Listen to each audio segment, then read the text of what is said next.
The Exilari expected an easy war. Their empire had conquered dozens of species, their war machine honed by centuries of brutal expansion. When their fleets arrived in Sol, they saw humanity as nothing more than another primitive race to be crushed beneath their claws.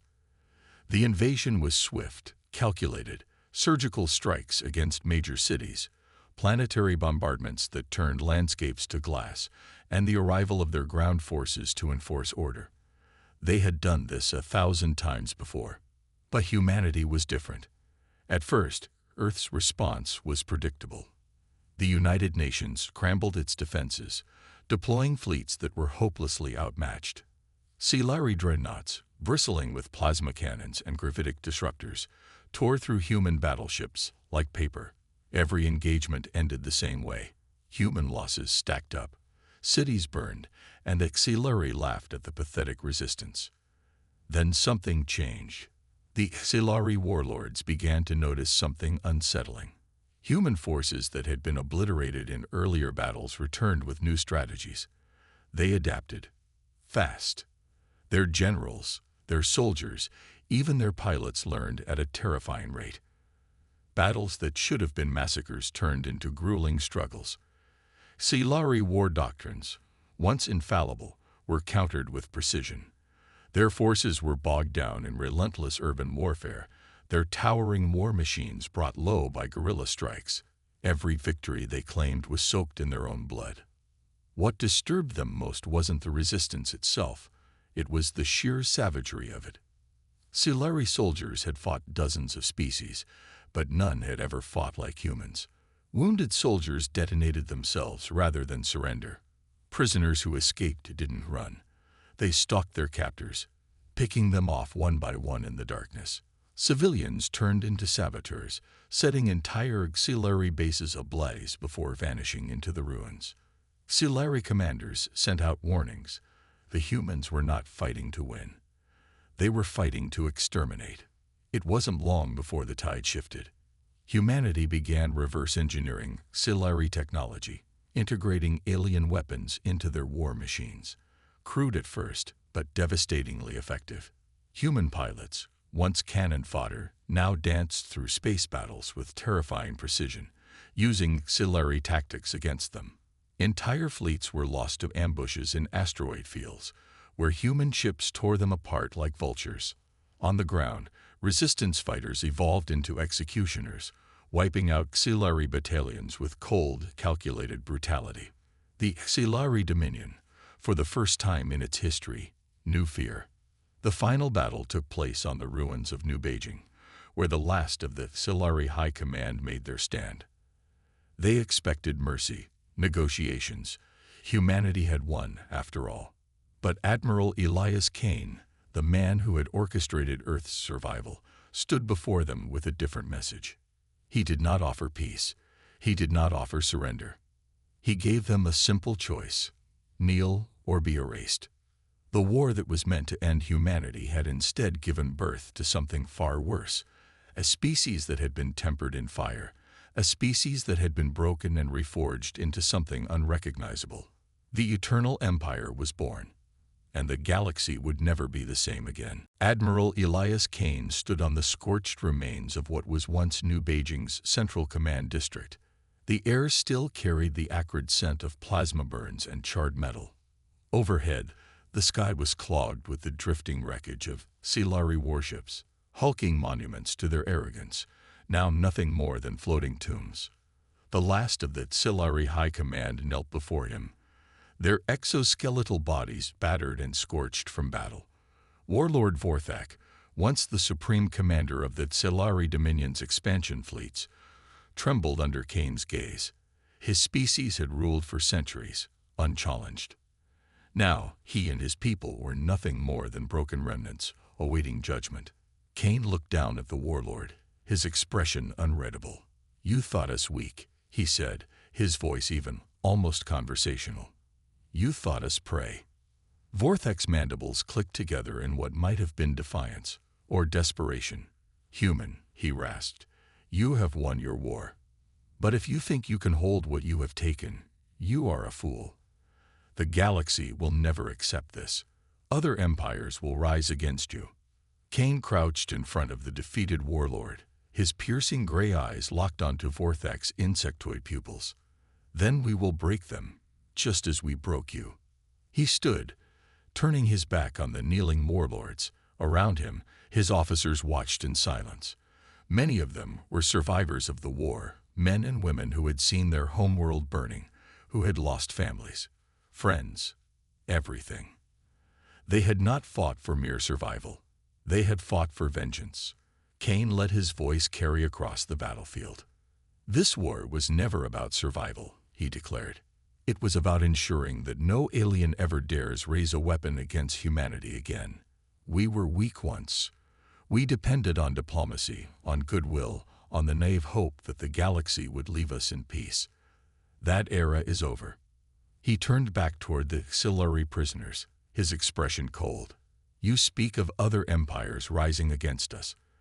Let them come. We will not beg for peace. We will not wait for the next war to come to us. We will bring war to them. A murmur of approval rippled through the ranks of human soldiers. They had been tested in the fires of extinction. Now they were something more, something greater. Cain raised his gauntleted hand, his voice unwavering. From this day forward, humanity no longer cowers in the dark. We do not bow. We do not kneel. His gaze swept over the auxiliary prisoners, the broken remnants of an empire that once sought to enslave them. We rule. The prisoners were dragged away, their fates sealed. Some would be executed. Others would serve as an example, proof of what happened to those who threatened humanity. As the sun dipped below the ruins of New Beijing, Elias Cain stood tall, his mind already set on the path ahead. The eternal empire had been declared. Now it was time to forge it in fire. The first world to burn was Celaveris. Once the proud capital of the Auxiliary Dominion, its spires had scraped the sky, a testament to the empire's power. Now those spires lay in ruins, reduced to nothing but shattered metal and crumbling stone. Fires raged through the city streets, the remnants of orbital bombardments leaving gaping wounds in the planet's crust. The Auxiliary had ruled for centuries with an iron fist. Now they were the ones screaming beneath the boots of human soldiers. The Eternal Empire did not come as conquerors. They came as executioners. Fleet Marshal Adrienne Vallis led the assault personally. She had been a young officer when the Auxiliary first invaded Earth, forced to watch helplessly as entire cities were turned to dust. Now she stood at the helm of the ISS Vengeance, leading a fleet of human warships that had been reforged with stolen Auxiliary technology. Their weapons were faster, their defenses stronger, their strategies unpredictable. The Auxiliary defense fleets, once the terror of the galaxy, crumbled under the coordinated assault. Human ships moved with precision, cutting through enemy lines with ruthless efficiency. Ground forces deployed in waves, overwhelming the last remnants of resistance. The few Auxiliary who attempted to flee were shot down before they could leave orbit. There would be no survivors. Vallis stood on the ruined steps of the Auxiliary Senate Hall, her armored boot pressing down on the throat of the last planetary governor. The alien gurgled, clawing weakly at her leg. "Mercy," it rasped. She leaned down, her voice barely a whisper. "Did you show mercy to our children when you burned our cities?" The plasma bolt that ended its life was cold, calculated, just like everything else the Eternal Empire had done. Across the planet, similar executions took place. The Auxiliary were not just being conquered. They were being erased. The message was clear to every species watching. Humanity did not take prisoners. It did not take long for the galaxy to take notice. Across the stars, alien civilizations watched in stunned silence as the once mighty Auxiliary Dominion was torn apart, its empire collapsing in mere months. Where other species had spent centuries building fragile alliances and negotiating borders, humanity had emerged from the ashes of war with a single, undeniable truth. They were superior. Some races panicked, scrambling to prepare their defenses. Others sent emissaries, desperate to negotiate peace before humanity's wrath reached their doorstep. Elias Kane received every message. He read every offer. Then he deleted them all. The Eternal Empire was not interested in peace. Humanity had suffered. Humanity had bled. And now, it was humanity's time to reign. The conquest had only just begun. Elias Kane knew that war would not end with the fall of the Xilari. The galaxy was vast, filled with species that had watched humanity's rise with either fear or contempt. If the Eternal Empire was to last, it needed more than just brute force. It needed soldiers who could do more than fight battles. They had to end wars before they began. Thus, the Legion Project was born. In the dark heart of Mars, beneath the surface of Olympus Mons, humanity's greatest minds gathered to forge the ultimate warriors. These soldiers would be more than human. They would be faster, stronger, and smarter. Their minds would process information at speeds beyond natural cognition. Their bodies would endure extreme conditions, heal from wounds that would kill lesser beings, and fight for days without rest. The first generation of the Imperial Legion underwent trials that would have broken even the strongest of Earth's special forces. Those who survived were not simply elite. They were legends in the making. Clad in adaptive exo-armor, wielding weapons integrated with stolen Xilari technology, they became a new breed of warrior. Their first mission would test them against a species that had thrived on war for millennia: the fall of the Varthan. The Varthan Dominion had watched the destruction of the Xilari with quiet amusement. Unlike the Xilari, the Varthan were not conquerors, they were predators. Their warrior culture revolved around strength and dominance. When humanity's fleets came knocking, the Varthan did not cower. They welcomed the challenge. They shouldn't have. The first battle took place on the jungle world of Vorthus Prime, a fortress world that had never fallen in its 1,000-year history. The Varthan had expected a conventional invasion, a grand fleet, orbital bombardments, the slow, methodical destruction of their defenses. Instead, the Legion arrived in silence. Under the cover of darkness, drop pods rained from the sky. Legionnaires deployed in perfect coordination, slipping through the dense foliage undetected. When the Varthan realized they were under attack, it was already too late. Legionnaire strike teams dismantled entire battalions in minutes. Snipers eliminated command officers before they could issue orders. Forward units infiltrated enemy strongholds, planting demolition charges that reduced Varthan fortresses to dust. Their weapons, enhanced with Xilari plasma technology, cut through Varthan armor like paper. But the most terrifying thing wasn't their firepower, it was their precision. The Varthan had fought thousands of wars, but they had never encountered an enemy that never hesitated. No wasted movement, no fear, no retreat. By the time the sun rose over Vorthus Prime, the once proud warrior species had been shattered. Their leaders, broken and bleeding, were dragged before Elias Kane. Like the Xilari before them, they were given a simple choice: serve or be erased. The Varthan, a species that had never bent the knee to anyone, made their decision. The Eternal Empire had its first vassal, and the Legion had its first victory. The galaxy was bleeding. In the span of mere years, humanity had transformed from a backwater species into the most feared force in the known universe. The Xilari were annihilated. The Varthan had been forced into servitude. One by one, worlds fell under the banner of the Eternal Empire. There was no negotiation, no treaties, only conquest. But the old powers of the galaxy refused to go quietly. On the edge of known space, the last remnants of the old galactic order gathered. The Grand Coalition was formed, an alliance of the strongest surviving civilizations, once bitter enemies, now forced together by desperation. The Drexar war clans, the Averos Highborn, and the few surviving Xilari and Varthan rebels pledged their remaining fleets to a single cause: destroy humanity before it was too late. Their combined armada was the largest force ever assembled. Over 1 million warships, drawn from the finest fleets the galaxy had ever seen, gathered in the Void Rift expanse, a vast region of uncharted space where the final battle would be fought. Their plan was simple: lure the Eternal Empire's forces into the rift and crush them in a single, overwhelming strike.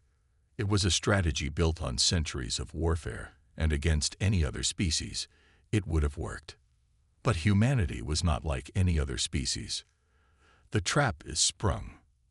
Elias Kane stood on the bridge of the ISS Imperium, humanity's flagship, as the vast enemy fleet came into view. His officers murmured as the size of the armada became clear. Humanity was outnumbered nearly 10-1. The old empires believed in strength through numbers, in overwhelming firepower. They had spent centuries perfecting their war doctrines. Kane simply smiled. "Begin the operation." At his command, the Imperial fleet executed a maneuver that no alien species had ever dared attempt. Instead of meeting the enemy in a direct engagement, the human ships split apart, scattering into smaller attack groups. The Grand Coalition hesitated, their admirals momentarily unsure of how to respond. In that moment of confusion, the trap was sprung. The Legion had already infiltrated the enemy fleet. Disguised within captured Varathan and Silari vessels, they struck from within, sabotaging key warships and assassinating enemy commanders before the battle had even begun. Chaos erupted among the coalition, ranks as ships turned against one another, their own captains executed before they could react. Then the real slaughter began. Using their unmatched agility and superior targeting systems, human warships weaved between enemy lines, picking apart the disorganized fleets. The coalition, accustomed to brute force engagements, could not keep up with the sheer adaptability of human strategy. One by one, their capital ships fell. One by one, their worlds lost hope. And when the dust settled, the Grand Coalition was no more. The last true resistance against the Eternal Empire had been broken. The galaxy belonged to humanity now, and there was no one left to stop them. The galaxy lay in ruins. With the fall of the Grand Coalition, there was no force left to oppose the Eternal Empire. Every species that had once ruled now stood in chains or cowered in submission. Their fleets had been shattered, their homeworlds burned, and their rulers dragged before humanity's new throne. Elias Kane stood atop the grand citadel of Terra, the former United Nations headquarters, now transformed into the heart of the Eternal Empire. From its highest tower, he gazed at the vast expanse of Earth's reborn capital. Where once humanity had struggled in the shadows of greater civilizations, now the streets of Terra pulsed with power, the banners of the Eternal Empire stretching as far as the eye could see. The age of weakness was over. A delegation of conquered species had been brought before Kane. The surviving leaders of the old empires, their bodies marked with the wounds of their defeat, knelt in silence. The Varathan High Warlord, once the proudest warrior of his people, did not raise his head. The Drexar Warlord, whose species had once mocked humanity's frailty, now stood bound in chains. Even the last surviving Silari dignitary, once a ruler of a vast empire, trembled before the man who had brought their civilization to ruin. Kane studied them for a long moment. Then he spoke. "You once ruled over us. You thought yourselves our betters, our masters. You burned our cities, slaughtered our children, and demanded our obedience." He stepped forward, his voice calm, yet heavy with the weight of absolute authority. "And yet here you are." None dared speak. The air was thick with the unspoken truth. Humanity had become what they once feared. Kane gestured to the vast banners hanging from the citadel walls, the emblem of the Eternal Empire emblazoned across the skyline. "This is the natural order now. Humanity reigns, and you exist because I allow it." His gaze swept over them, each conquered leader wilting under the weight of his words. He continued, his tone deliberate. "You have one purpose now, to serve. You will govern your people in my name. You will ensure order, prosperity, and absolute loyalty to the Eternal Empire. In return, your species will live." He let the silence linger before finishing, his voice sharp as a blade.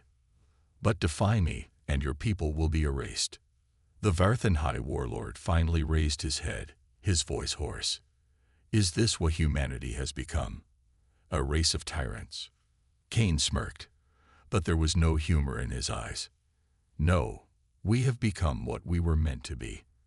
With a wave of his hand, the defeated leaders were led away to their new roles as vassals of the Empire. Some would resist in secret, clinging to the last embers of defiance. It did not matter. The Eternal Empire had risen, and the throne of fire was set. There would be no rebellion, because in this new galaxy there was only one law: humanity rules. Even in the age of the Eternal Empire, there were those who refused to kneel. Across the conquered worlds, whispers of rebellion stirred, scattered remnants of the old empires. Silari survivors, Drexar war clans, and rogue Varthan warbands began to vanish into the uncharted void, gathering in the hidden corners of the galaxy. They called themselves the Veilborn, a resistance movement that sought to undo all that humanity had built. Elias Cain had expected this. He welcomed it. A rebellion was inevitable. It was also an opportunity, an excuse to eliminate every last trace of resistance before it had the chance to grow. The Eternal Empire had no tolerance for insurrection. If these rebels wished for war, then war they would receive. And so the Purge protocols were enacted. The fall of Elaris 9. The first strike came against Elaris 9, a world believed to be the Veilborn's central command hub. It had once been a thriving Drexar colony, a world of towering spires and deep subterranean fortresses. Now it had become the heart of the rebellion, or so they thought. What the rebels did not realize was that the Imperial Legion was already among them. Months before the first attack, sleeper agents had infiltrated the Veilborn's ranks.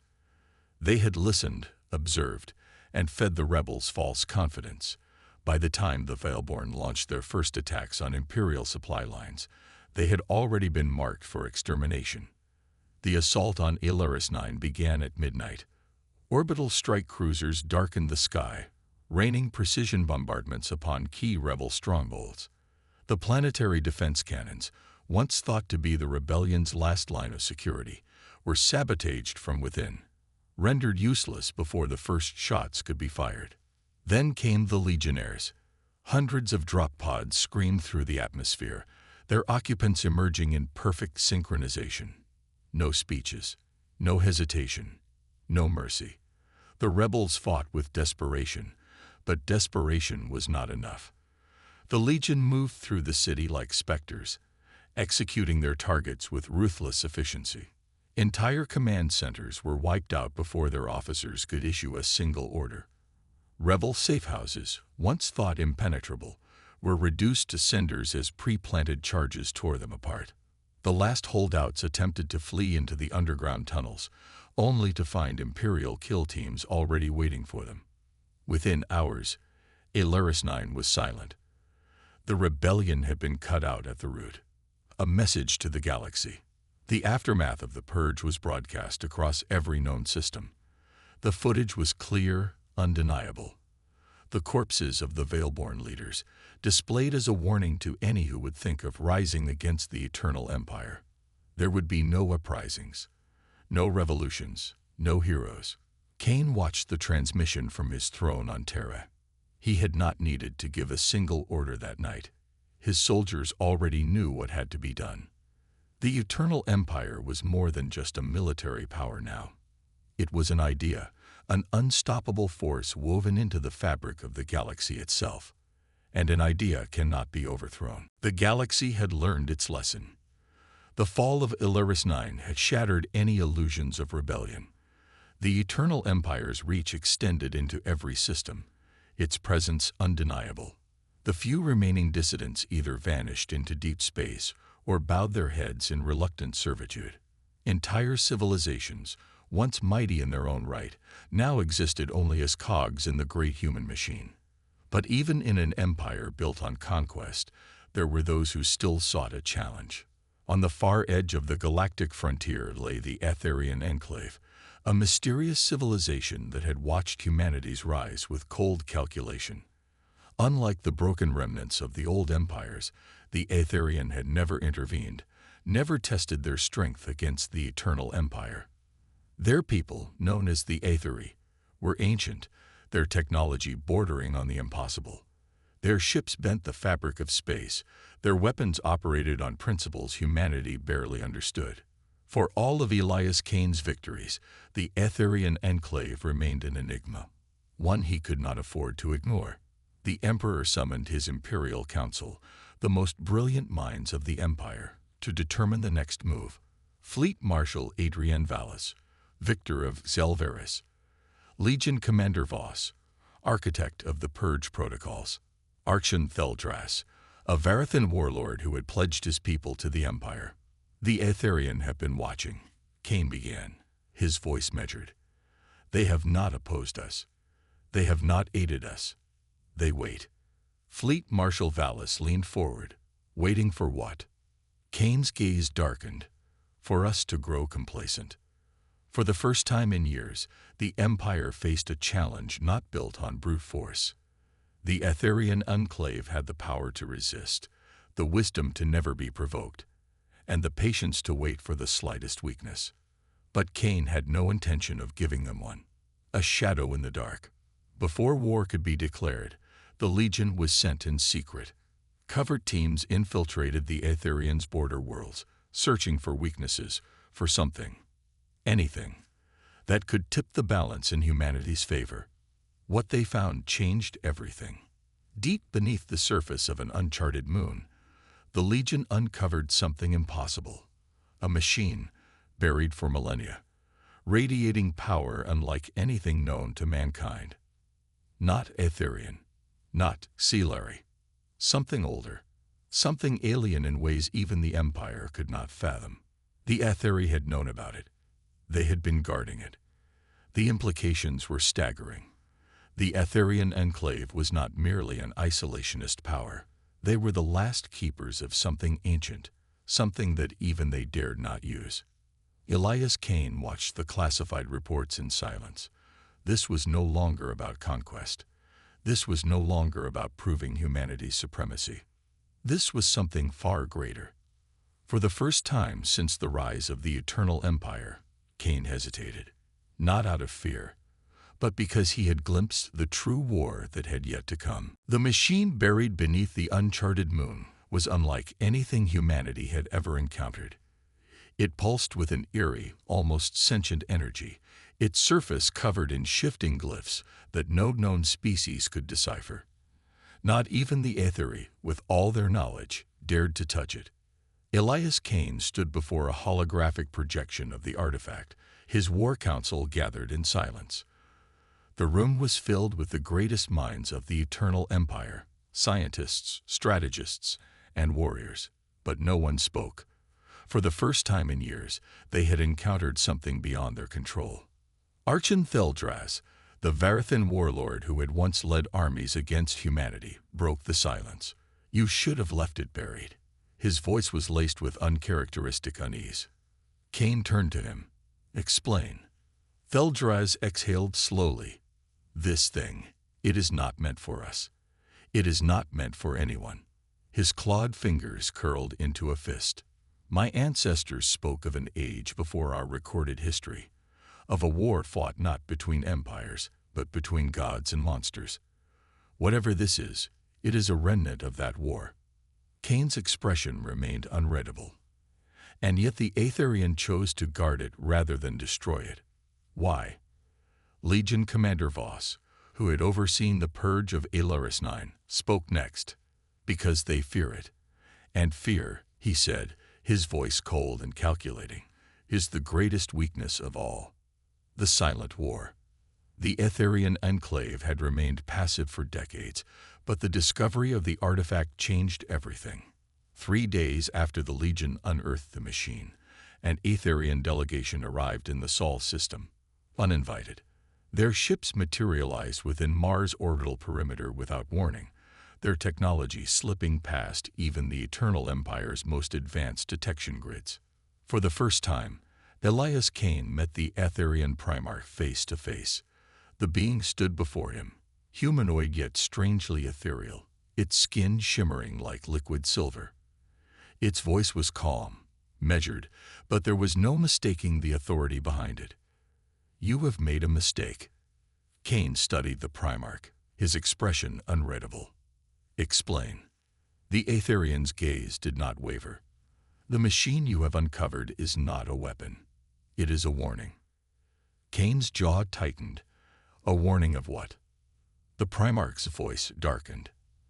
"That we are not alone. That we have never been alone. The true enemy."